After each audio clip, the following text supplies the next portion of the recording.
welcome back to the Citizen channel. I hope you all stay safe and well. And yes, a struggling voice after last night. Yes, not a bad atmosphere, was it, guys, last night? We'll take that. We're going to have a look at the player ratings. Quite excellent, of course, last night. Simon's got a little bit carried away. Probably I have as well, you know me. But we've even got a 10 in here somewhere as well. So I wonder who that was for. So please welcome to the player ratings show. Manchester City 7. RB Leipzig 0. Yes, 8-1 on aggregate. We'll take that. 14th of March 2023 at the Etihad. Round 16, second leg, of course. Right, please, if you are new to the channel, push that subscribe button, push the bell notifications. Great to have you on board. Everything City, past, present and forever, of course, on the Citizen channel here. So please spread the word, enjoy and seek out some, hopefully, some great stuff, entertaining stuff on the YouTube channel. And if you are pushing buttons, or if you've already pushed those buttons, you just push that little like button. Please, I'm just trying to get to 20, 25 likes if I can for these vlogs. So if you can help me towards it, please just push that button for me. That I make an old tired-throated City fan very, very happy. Right, let's get on. This is just a player rating show. Please check out my Talking Points show for a more in-depth look at the game. This is just basically the player ratings. Simon BAJKOWSKI, of course, for the Manchester Evening News. I'll give you his thoughts. Usually quite brief with Simon. He doesn't waffle on, so I'll try not to too much. So I'll give you his thoughts and then mine. Right, Eders nearly cost City the advantage they had built by recklessly coming out of his area. Yeah, I just watched the highlights back. It didn't show them on the Champions League highlights. I wouldn't mind seeing what the hell happened there. It did look reckless. It did look silly. He is prone for these brain farts, isn't he? And I think he was 2-0 at the time as well. And then Rodri, I think, quite shortly after, almost gifted them a goal as well. So it wasn't the greatest 3 or 4 minutes for City, was it? But we got away with it. Simon's only given him a 5. I'm going to give him a 6. I'm not going to give it. I did give him a 5. And then I thought, no, I'm not going to give anyone less than 6 for last night after last night's team performance. So he got away with one, Edison, there for me as well on my mark. But Simon gave him a 5. I'll give him a 6 because I'm not going to give him a 5. Definitely not. Stones moved into midfield with ease and never looked under pressure, said Simon. Yeah, certainly easier than he did against Palace. I think he had him more, again, without watching the game back, a more midfieldy sort of role rather than expecting to ramp up the right-hand side and get some crosses in, which he can't do. So Simon's given him a 7. I'll give him a 7 as well. Akanji infuriated Guardiola by losing the ball in his own half, but recovered well and was a threat from corners, said Simon. Yeah, I thought he played very well. Akanji defensively, all right, the defence wasn't put under too much pressure. Of course, it was our attacking and pressing that kept him, RB Leipzig at bay. I thought Akanji did all right. I remember one great long ball. I think he might have led to a goal, actually, in the first half. Yeah, I was impressed with Akanji. I don't particularly remember the error he made, but hey, come on. We're all going to, at least these players are going to make like 1, 2, 3 errors in a 90-minute game at least, especially defenders who are under pressure. But I'll give him a 7. Simon give him a 7. Diaz always played the right ball, however much pressure he was under. Well, we love him, don't we? Now he's back. Let's hope he stays there till the end of the season. We need him back. And he certainly thrived under it today, I'd say, under not the most intense pressure, but the whole team worked together and helped out our defence defend him. Simon gave him a 7, I give him a 7. Aki, faults in defence, said Simon. Another underrated effort going forward with some terrific play on the flank. Yeah, he's looking actually quite good going forward now. I mean, that's part of his game that he's been missing. But, I mean, another player, all right, we love all our City players, don't we? But Aki, I think, is standing out above a lot of them. And certainly if he improves going forward, that'll do for us with the job he does at the back as well. Simon's given him an 8. I give him a 7.5. You know me, I'm always mean. Rodri, his high standard continued apart from one loose ball in the box. It was an awful ball. I've just watched it back. Obviously, it was up the other end to me where I was last night. So, yeah, I don't know what he was doing. Obviously, it was just a lack of concentration, which, you know, didn't matter last night. Obviously, in key Champions League games coming or big Premier League games coming, it might affect us. But I'll forgive him that one. I think he generally was fine last night and enjoyed it like the rest of the team. Simon's given him an 8. I'll give him a 7.5. De Bruyne, a vintage performance, said Simon, that was a joy to watch, complete with a yellow for dissent. Yes, well, it's quite right to have dissent as well. He was a bit flabbergasted with the referee, who generally was quite kind to us, but we're not rating the referee tonight, are we? So Simon's given us a 9. I can only give him a 9 as well. I keep it up, Kevin. I think Odegaard is watching, so the more you do that, the better. Oh, great. Yeah. I'm being, I'm not thinking of a 9.5. No, I'll stick with 9. I'll stick with 9 for Kevin. No, I'm not going to change my mind. Gundogan missed a few good chances, said Simon, but took his goal well and kept the team driving forward.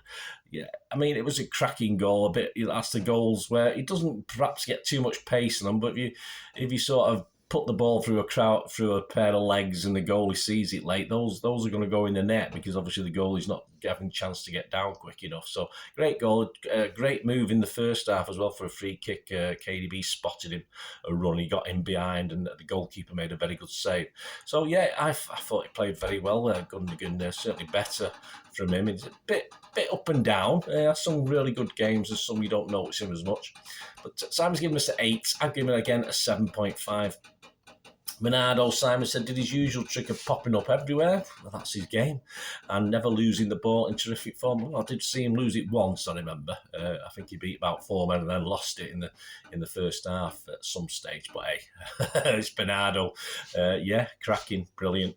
And he even sort of had a sort of pre-assist for one of the goals, didn't it? With a header. Yes, a header. I mean, he rose about 8 feet off the ground to head it back across for Haaland to head. But in the second half, all right, he didn't. He was on his toes. There's no one marking him, but it sounds better, doesn't it? But yeah, Bernardo. Simon's given him an 8. I'm going to give him an 8 as well. Grealish, yes, I think one of the quieter players last night of the forwards.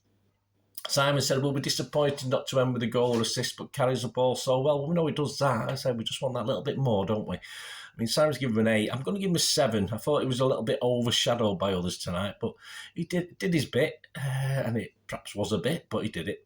Haaland, well, we're still waiting for our 10 out of 10, aren't we? You're not going to get it from me, that's for sure. A goal every 12 minutes, said Simon, making a difficult game look stupidly easy. He certainly did. Listen, I don't do 10s. If Haaland had stayed on, of course, there was a record to be broke, the old Dennis Law record, which never really counts anyway, because it's not in the record books, because the game was abandoned. But 6 goals in a game, it was there. It was there for the taking. Should Pep have took him off? Possibly not. He did say he took him off, so he's got something to aim for, but I'm sure he wouldn't have minded doing it again at some stage in his career, or again and again and again. So, yeah, if he stayed on for 60 minutes, if he stayed on for 90 and scored the 6, he would have definitely been a 10 out of 10, or at least stayed on till he got 6 and then be taken off. And no disrespect to Leipzig, but they were falling apart. So, a bit disappointed for him. But, yes, Simon's given him a 10. And I'm going to give him a 9.5. The only City player in history I will probably give a 10 to. You know, if I think back in my mind, I mean, even thinking back to the 60s and 70s, would possibly be Sergio Aguero, only for the fact that he was rubbish, but it was just that goal. And that was just a title-winning goal at a crucial time of the game. So I'll give him a 9.5 anyway, Alan. I'm waffling out. I said I wouldn't. 9.5 for Alan. Let me know what you think, guys. That'd be great. The substitutes, yeah, I must admit, I was so tied up enjoying the game. I must admit, the last 20 minutes or so, I was sort of enjoying myself singing, and I'd usually try and look at analytically when players are playing and see what players are doing, but I did get caught up with it last night, and I sort of remember certain things. So I'll go with what Simon's saying, and then we'll see. Substitutes, Foden for Grealish on 55. Bright looking to get in on the action, said Simon. Yeah, so obviously not much wrong with his foot. I thought, of course, he didn't start the game. I thought it might be having trouble with his foot. Hopefully it isn't. And the fact he came on 55 minutes proves he's not having too much problem with his feet. Sam gave him a 7, I'll give him a 6.5. Mahrez for Gundogan, 55. Dribbled his way into the box whenever he could. Yeah, I did notice Mahrez, some good little runs, I remember, when he did come on. Simon gave him a 7. Certainly looked up for it. He wasn't sulking the fact he was on the bench. I did expect him to start last night.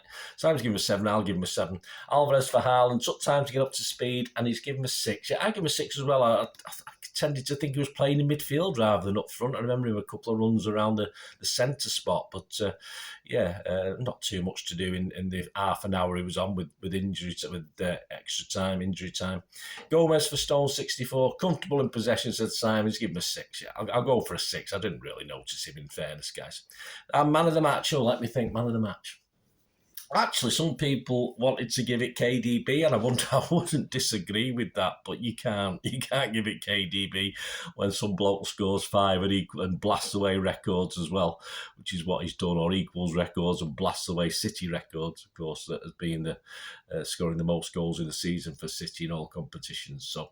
You can't not give it Haaland, of course. Let me know what you think, guys. Let me know your ratings. Let me know what you thought. As I say, I think everyone did the bit last night. As I said, I'm even going to forgive Ederson.